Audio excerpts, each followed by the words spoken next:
ഇന്നീ ദിവസം ഈ ആൾത്താരയിൽ വന്ന് എൻ്റെ മാതാവിൻ്റെ മുമ്പിൽ സാക്ഷ്യം പറയാൻ അനുവദിച്ചതിന് എൻ്റെ ഈശോയ്ക്കും എൻ്റെ പരിശുദ്ധ അമ്മയ്ക്കും ഒത്തിരി നന്ദി ഞാൻ പറയുകയാണ്. ഞങ്ങളുടെ ജീവിതത്തിൽ മാതാവ് കടന്നു വന്നത് 2 വർഷം മുമ്പാണ്. എൻ്റെ കുഞ്ഞിൻ്റെ പ്രസവം കഴിഞ്ഞ് മോൾക്ക് ആദ്യമായിട്ട് കുഞ്ഞുടുപ്പ് മേടിച്ചുകൊണ്ട് വന്നത് എൻ്റെ മാതാവിൻ്റെ പത്രത്തിലാണ്. അന്നാണ് ആദ്യമായിട്ട് മാതാവിനെ കാണുന്നതും ഇത് കൃപാസനത്തിലെ മാതാവാണെന്ന് പരിചയമുള്ളൊരു ചേച്ചി പറയുന്നതും. പക്ഷേ അന്നൊന്നും ഉടമ്പടിയെ പറ്റിയോ കൂടുതൽ മാതാവിനെ പറ്റിയോ ഒന്നും അറിയില്ലായിരുന്നു. പക്ഷേ അപ്പോഴും ഒരു ഹിന്ദുവായിട്ട് ജനിച്ചിട്ടും എങ്ങനെയൊക്കെയോ ഈശോയുടെ അടുക്കിലേക്ക് വന്നവളാണ് ഞാൻ. ഒരുപാട് പ്രാർത്ഥിച്ചിട്ടുണ്ട് ഈശോയെ, ഒത്തിരി ഒന്നും അറിയില്ല എങ്കിൽ പോലും ബൈബിള് വായിക്കുകയും മുട്ടുകുത്തി നിന്ന് ഈശോയോട് പ്രാർത്ഥിക്കുകയും ചെയ്തവളാണ് ഞാൻ. എന്നിട്ടും അന്നൊന്നും മാതാവിനെ ഒരുപാട് അറിയാൻ സാധിച്ചിട്ടില്ല.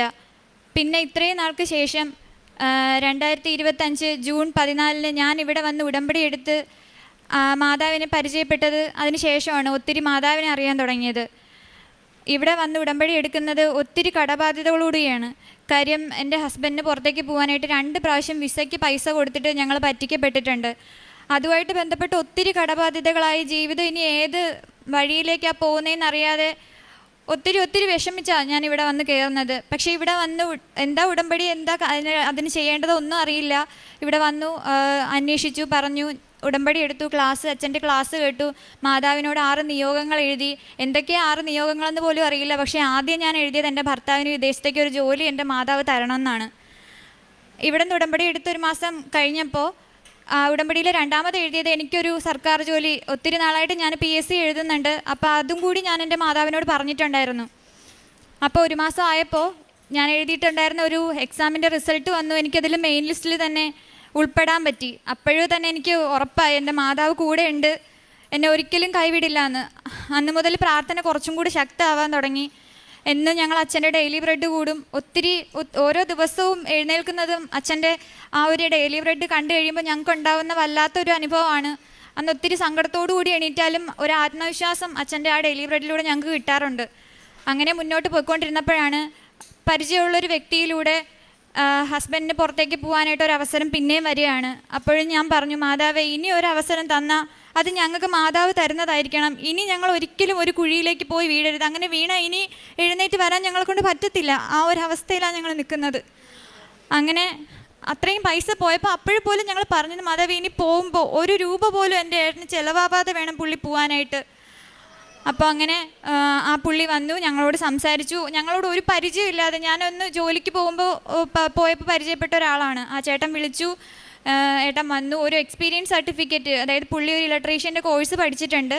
പക്ഷേ ജോലി അതിനേക്കാൾ വലിയ ജോലിയാണ്, പുള്ളിക്ക് അറിയാത്ത ജോലിയാണ്. എന്നിട്ട് പോലും ആ ചേട്ടൻ പറഞ്ഞു, കുഴപ്പമില്ല, നമുക്കൊരു എക്സ്പീരിയൻസ് സർട്ടിഫിക്കറ്റ് വേണം, ഇലക്ട്രീഷ്യനായിട്ട് ജോലി ചെയ്തത് മതി എന്ന് പറഞ്ഞ ഒരു എക്സ്പീരിയൻസ് സർട്ടിഫിക്കറ്റ് ചേട്ടൻ ജോലി ചെയ്ത സ്ഥലത്ത് നിന്ന് തന്നെ കിട്ടി. അതിൽ മാതാവിൻ്റെ ഒരു കൈയുണ്ട്. കാര്യം അതിൽ സൈൻ ചെയ്ത് തന്നത് മേരി എന്ന് പേരുള്ള ഒരു ഓഫീസറായിരുന്നു. അപ്പോഴും ഞങ്ങൾക്ക് അതൊരു മാതാവ് തന്ന അടയാളമായിരുന്നു. ഉറപ്പായിട്ടും ഇത് ശരിയാവുമെന്ന് ഞങ്ങൾക്ക് അന്നും ഞങ്ങൾ വിശ്വസിച്ചു. അത് കഴിഞ്ഞപ്പോൾ അടുത്ത കടമ്പ എന്ന് പറയുന്നത് പുള്ളിയുടെ പാസ്പോർട്ട് റിന്യൂ ചെയ്യണമായിരുന്നു. ഞങ്ങളുടെ കയ്യിൽ ഒരു പൈസയും ഇല്ല, എന്ത് ചെയ്യണമെന്നറിയില്ല. അപ്പോഴും മാതാവ് വന്നു, ആരുടെയൊക്കെയോ രൂപത്തിൽ വന്ന് അതിനുള്ള പൈസയും ഞങ്ങളുടെ കയ്യിൽ തന്നു. ഏട്ടൻ്റെ പാസ്പോർട്ട് റിന്യൂ ചെയ്തു, എല്ലാം കഴിഞ്ഞു. വെരിഫിക്കേഷന് പോലീസ് വീട്ടിൽ വരാതെ തന്നെ ഒറ്റ ദിവസം കൊണ്ട് എമർജൻസി ആയിട്ട് നമ്മൾ വിസയ്ക്ക് കൊടുത്തു കഴിഞ്ഞാൽ എങ്ങനെ പോയാലും 2-3 ദിവസത്തിനകത്തേ നമുക്ക് പാസ്പോർട്ട് കിട്ടുകയുള്ളൂ. പക്ഷേ ഒറ്റ ദിവസത്തിൽ പിറ്റേ ദിവസം തന്നെ പുള്ളിക്ക് പാസ്പോർട്ട് കിട്ടി. വീട്ടിൽ വെരിഫിക്കേഷൻ ആരും വരാതെ തന്നെ എല്ലാം റെഡിയായി. ഇന്നിപ്പോൾ സാക്ഷ്യം പറയാൻ വന്നത് തന്നെ പുള്ളി ചൊവ്വാഴ്ച പോവുകയാണ്. എല്ലാം റെഡിയായി. 1 രൂപ പോലും ഞങ്ങളുടെ കയ്യിൽ നിന്നായിട്ടില്ല. കമ്പനിയിൽ നിന്ന് തന്നെ അവർ വിസയും ടിക്കറ്റും എല്ലാം അയച്ചു തന്ന് ചൊവ്വാഴ്ചയുടെ അന്ന് പുള്ളി പോവുകയാണ്. ഇത്രയും നാളത്തെ ഞങ്ങളുടെ പ്രാർത്ഥനയ്ക്ക് മാതാവ് തന്ന ഒരു അനുഗ്രഹമാണത്. അതിനു വേണ്ടിയാണ് മാതാവിനോട് സാക്ഷ്യം പറയാൻ വേണ്ടി ഇന്ന് വന്നത്. ബാക്കി ഇവിടെ വന്നാൽ ഈ ആൾത്താരയിൽ വന്ന് സാക്ഷ്യം പറയാൻ സാധിച്ചില്ല. ഒരുപാട് നന്ദിയുണ്ട്. കാരണം എനിക്ക് സംസാരിക്കാൻ തന്നെ സത്യം പറഞ്ഞാൽ എനിക്ക് പറ്റുന്നില്ല. കാരണം അത്രയ്ക്ക് സന്തോഷമാണ് എൻ്റെ മനസ്സിൽ മൊത്തം. കാരണം എന്ന് വെച്ചാൽ ഒരുപാട് കഷ്ടപ്പെട്ടു. കാരണം വെച്ചാൽ പലരുടെയും പരിഹാസവും കുറ്റപ്പെടുത്തലും എല്ലാം സഹിച്ച് ഇവിടം വരെ എത്തിയത് തന്നെ മാതാവിൻ്റെയും ഈശോയുടെ കൃപ കൊണ്ട് മാത്രമാണ്. കാരണം എനിക്കൊരു മെറിറ്റുമില്ല, എല്ലാം ഈശോയുടെ മാതാവിൻ്റെയും കൃപ കൊണ്ട് മാത്രമാണ്. ഒരു യോഗ്യത ഇല്ലാതെയാണ് എനിക്കിപ്പോൾ പോകാൻ സാധിച്ചത്. കാരണം വെച്ചാൽ ഞാൻ ഭയങ്കരമായിട്ട് എനിക്കറിയത്തില്ല, ഞാൻ ഒരു ദിവസം ഉറങ്ങുന്നത് തന്നെ എനിക്ക് തോന്നുന്നു 2-3 മണിക്കൊക്കെയാണ്. കാരണം അത് ഉറങ്ങാൻ പറ്റത്തില്ല. കണ്ണടച്ച് കഴിഞ്ഞാൽ ഓരോ പ്രശ്നങ്ങളാണ് മനസ്സിലിങ്ങനെ വന്നുകൊണ്ടിരിക്കുന്നത്. കാരണം ഉറങ്ങാൻ പറ്റാത്തൊരവസ്ഥയിലായിരുന്നു ഞാൻ പൊയ്ക്കൊണ്ടിരുന്നത്. കാരണം ഈ വൈഫ് ഉടമ്പടി എടുക്കുന്ന സമയത്ത് എന്നെ പ്രാർത്ഥിക്കുന്ന സമയത്ത് എനിക്ക് തോന്നുന്നു വൈഫിനെക്കാട്ടി മുന്നെയാണ് ഞാൻ രാവിലെ 5 മണിക്ക് എണീച്ച് വൈഫ് എണീക്കുന്നതിന് മുമ്പേ ഞാനാണ് പ്രാർത്ഥിച്ചു തുടങ്ങിയത്. ആദ്യം ഉടമ്പടി എടുത്ത് വൈഫാണ്. അത് കഴിഞ്ഞിട്ട് എൻ്റെ മനസ്സിലിരുന്ന് ആരോ പറയുന്നുണ്ട്, നീ പോയി ഉടമ്പടി എടുക്കുമെന്ന് പറഞ്ഞിട്ട് എൻ്റെ കയ്യിൽ 1 രൂപ പോലും എൻ്റെ കയ്യിലില്ല. പക്ഷേ എങ്ങനെയാണെന്ന് അറിയത്തില്ല, എൻ്റെ കയ്യിൽ പൈസ വന്ന് ഞാൻ നേരെ ഇങ്ങ് പോന്നു. ഞാൻ ഉടമ്പടി എടുത്ത് നേരെ മുകളിൽ ക്ലാസ് കേൾക്കാനായിട്ട് മുകളിലിരുന്ന സമയത്താണ് ഒരു 10 മിനിറ്റ് പോലും ഇല്ല. അപ്പോഴാണ് നമ്മുടെ ഈ കൊടുത്ത സമയത്തുള്ള സ്പോൺസർ എന്നെ ആദ്യമായിട്ട് വിളിച്ചിട്ട് വയസ്സ് ഇപ്പോൾ പോകുന്ന ജോലിയെക്കുറിച്ച് എനിക്കൊന്നും അറിയത്തില്ല.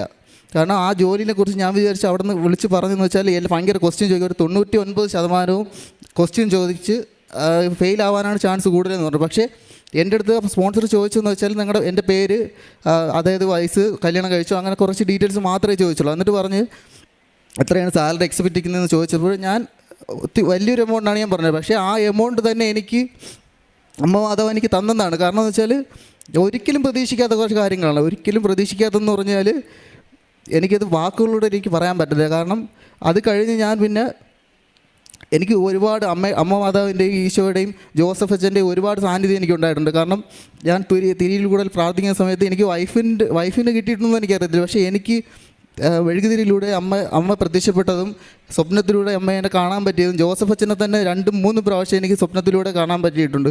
അതേപോലെ തന്നെ ഞാൻ കഴിഞ്ഞ ബുധനാഴ്ച ഞാൻ പ്രാർത്ഥിച്ചുകൊണ്ടിരുന്ന സമയത്ത്, രാവിലെ പ്രാർത്ഥിച്ചുകൊണ്ടിരുന്ന സമയത്ത് വൈഫ് അടുക്കളയായിരുന്നു. ഞാൻ വൈഫിനെ വിളിച്ചിട്ട് ചോദിച്ചു, ഇവിടെ ഭയങ്കര മണം അടിക്കുന്നു, നീനൊക്കെ അടിക്കുന്നുണ്ടോയെന്ന് ചോദിച്ചപ്പോൾ പറഞ്ഞു, ഇല്ല എനിക്ക് കിട്ടുന്നില്ല. പക്ഷേ എന്തോ അത്രയാണ് സുഗന്ധമാണ്, എനിക്കൊന്നും അറിയത്തില്ല.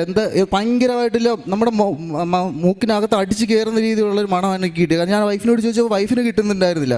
അത് കഴിഞ്ഞ് പിറ്റേ ദിവസം ചൊവ്വാഴ്ച ജോസഫ് അച്ഛൻ്റെ ധ്യാനം കണ്ടുകൊണ്ടിരുന്ന് ധ്യാനം കണ്ട്, ഞാൻ സ്കൂളിലാണ് വർക്ക് ചെയ്യുന്നത്, ഡ്രൈവറാണ്. അപ്പം ഉച്ചയ്ക്ക് ശേഷം 2:30 മണിക്ക് സ്കൂളിൽ പോകണം എനിക്ക്. അപ്പോൾ ഞാൻ ഉച്ചയ്ക്ക് 1:30 മണി വരെ ജോസഫ് അച്ഛൻ്റെ ധ്യാനം കണ്ടിട്ട് ഞാൻ കുളിച്ചിട്ട് പോകാനായിട്ട് ഇരുന്ന സമയത്ത് ആ ധ്യാനം കണ്ട് ഫോൺ ഓഫ് ചെയ്ത് ഇങ്ങോട്ട് പോയതേ ഉള്ളൂ. അപ്പം തന്നെ എനിക്ക് അവിടെ നിന്ന് സ്പോൺസർ വിളിച്ചിട്ട് പറഞ്ഞു, നിങ്ങളുടെ വിസ റെഡി ആയിട്ടുണ്ട്, നിങ്ങൾക്ക് എന്ന് ടിക്കറ്റ് എടുക്കണമെന്ന് ചോദിച്ചു. കാരണം ഞാൻ പറഞ്ഞിരുന്നു വെച്ചാൽ ഇനി ഇത്രയും എനിക്കെന്ന് പറഞ്ഞാൽ 6 ലക്ഷം രൂപയുടെ കടബാധ്യതയുണ്ട്. ഈ ഗൾഫിൽ പോകുന്നതിനും വേണ്ടി മാത്രം എടുത്തത് തന്നെ. ആ കടബാധ്യത എങ്ങനെ തീർക്കുമെന്ന് പറഞ്ഞിരിക്കുന്ന സമയത്താണ് ഞാൻ ഉടമ്പടിയിൽ നിയോഗം വെച്ചത് തന്നെ.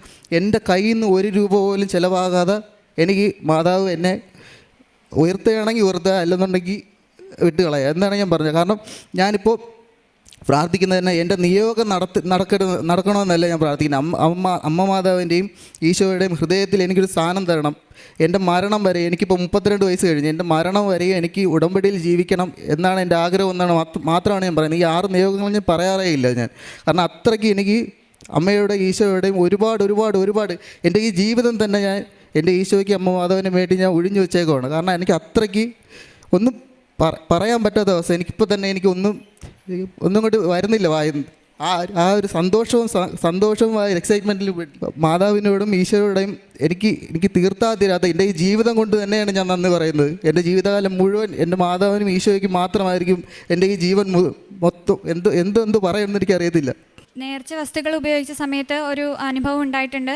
കാര്യം എനിക്ക് പീരീഡ്സ് ആവുന്ന സമയത്ത് ഭയങ്കര വയറുവേദനയാണ്. ഞാൻ തലകറങ്ങിയൊക്കെ വീഴുമായിരുന്നു. അത്രത്തോളം അസഹനീയമായിട്ടുള്ള വയറുവേദനയായിരുന്നു ഉണ്ടായിരുന്നത്. പക്ഷേ ഞാൻ ഇവിടെ നിന്ന് ഉടമ്പടി എടുത്ത് പോയി കഴിഞ്ഞതിന് ശേഷം മാതാവിൻ്റെ ഉപ്പും തേനും അതുപോലെ തന്നെ നമ്മുടെ തൈലമൊക്കെ ഉപയോഗിച്ച് കുരിശൊക്കെ വരച്ചതിന് ശേഷം പിന്നെ എനിക്ക് ഇതുവരെ അത്രയ്ക്കുള്ളൊരു വേദന ഒരിക്കലും ഉണ്ടായിട്ടില്ല. അതൊരു എൻ്റെ രോഗസൗഖ്യമാണ്. പിന്നെ അതിനുശേഷം ഞങ്ങൾ ചെയ്യുന്ന പ്രേക്ഷിത വേലകൾ എന്ന് പറയുന്നത് ഞങ്ങളുടെ കൈകൊണ്ട് തന്നെ ഉണ്ടാക്കിയ ഭക്ഷണം. അത് എത്ര പൊതിയോ ആയിക്കൊള്ളട്ടെ, 5 പൊതിയെങ്കിൽ 5 പൊതി, അല്ലെങ്കിൽ 10 പൊതിയെങ്കിൽ 10 പൊതി, ഞങ്ങളെ കൊണ്ട് പറ്റുന്നത് ഞങ്ങൾ ചെയ്ത് ഞങ്ങൾ തന്നെ ഉണ്ടാക്കിക്കൊണ്ട് ഹോസ്പിറ്റലിൽ കിട്ടേണ്ടവർക്ക്, അതും മാതാവിനോട് പറഞ്ഞ്, മാതാവ് ഇത് കിട്ടേണ്ടവരുടെ കയ്യിൽ തന്നെ കിട്ടണം, അമ്മ ആരെയാണോ കാണിച്ചു തരുന്നത് അവരുടെ കയ്യിൽ തന്നെ ഇത് കിട്ടണം എന്ന് പറഞ്ഞിട്ടാണ് അവർക്ക് കൊണ്ടുപോയി ഭക്ഷണം കൊടുക്കുന്നത്. ആദ്യമൊക്കെ ഞങ്ങൾക്ക് ഈ പറയുന്ന പോലെ പ്രേക്ഷിത വേളയൊക്കെ ചെയ്യാൻ ഭയങ്കര മടിയായിരുന്നു. കാര്യം ഞങ്ങളുടെ കയ്യിൽ പൈസ ഇല്ലല്ലോ, ഞങ്ങൾ എന്ത് ചെയ്യും, ഞങ്ങളെ കൊണ്ട് പറ്റുമോ? പക്ഷേ ഞങ്ങളുടെ ഇല്ലായ്മയിൽ നിന്ന് ഞങ്ങൾ കൊടുത്തു തുടങ്ങിയപ്പോഴാണ് ഞങ്ങൾക്ക് മാതാവ് തരാൻ തുടങ്ങിയത്. അത് തന്നെയാണ് ഇനി ഞങ്ങൾ മുന്നോട്ടും ചെയ്യാൻ ഉദ്ദേശിക്കുന്നത്. ഒത്തിരി അതുപോലെ തന്നെ ബൈബിൾ വായിക്കുന്നതായാലും പ്രാർത്ഥിക്കുന്നതായാലും എല്ലാ ആത്മീയതയിലായാലും ഞങ്ങളൊരു ക്രിസ്ത്യൻസ് അല്ലാതിരുന്നിട്ട് പോലും ഒത്തിരി മാതാവിലേക്കും ഈശോയിലേക്കും അടുക്കാൻ സാധിച്ചിട്ടുണ്ട്. ഈശോയോട് നമ്മൾ നേരിട്ട് പറയുന്നതിനെക്കാട്ടിലും മാതാവ് പറഞ്ഞു കഴിഞ്ഞാൽ അത് ഉറപ്പായിട്ട് നടക്കും. മാതാവ് തന്നതാണിത്. ഞങ്ങൾക്ക് തന്ന ഈ ഏട്ടന് തന്ന ഈ ജോലി എന്ന് പറയുന്നത് മാതാവ് വാങ്ങിച്ചു തന്നതാണ്. ഇനി മുന്നോട്ടുള്ള ജീവിതത്തിൽ മാതാവ് തന്നെ ഞങ്ങളെ പിടിച്ച് നടത്തിക്കും. ആ ഒരു വിശ്വാസമാണ് ഞങ്ങൾക്കുള്ളത്. ഒത്തിരി ഒത്തിരി മാതാവിന് നന്ദി പറയുകയാണ്. ഇനിയും ഈ ജീവിതകാലം മുഴുവൻ ഉടമ്പടിയിൽ തുടരാനും അനുവദിക്കണേ മാതാവേ എന്ന് പ്രാർത്ഥിച്ചുകൊണ്ട് ഞാൻ എൻ്റെ സാക്ഷി നിർത്തുകയാണ്. നന്ദി.